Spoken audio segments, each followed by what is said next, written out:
ole chi bebe kole to quiz on de le ka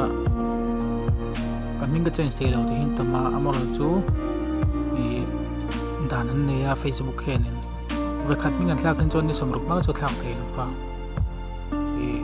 am block ve the ne mo samor chu athak the na kan soenga to na hian ma sabara chung chrome mi kan roi ni mai chrome ma kan lu tanga mi kan na ka na ni ya kisir pathum kan lut chuan setting ai lut anga personal ai lut dona ni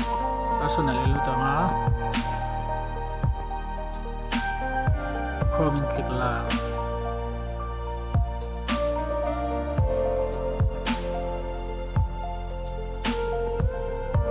chuan in ne mai kalang o ei kumli thak to lawa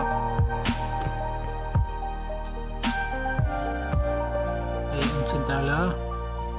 review trên sai kan anh đóng o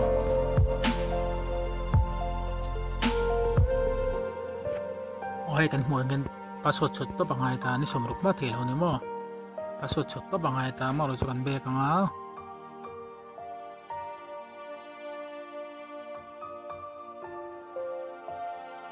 lan mor hang kalang o lan mor hang kalang a lan mor comment click la hey ta kan thre tur chu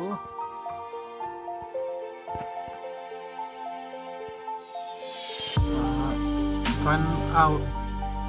away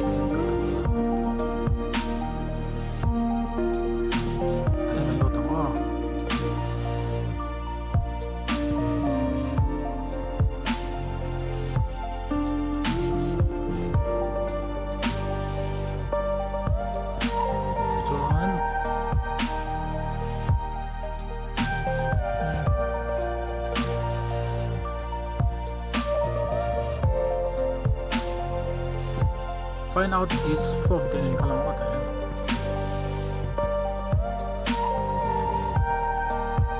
ano dito so kan ID saya passport ang ay block ID team so voter ID tamo so anin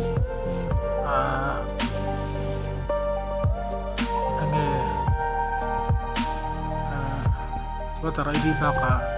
kan dokumen ang chi na ben statement ang chi tamo ko ting chi ka ada ita kain hingin chunga mingin chudon ni chumo chon ta hianin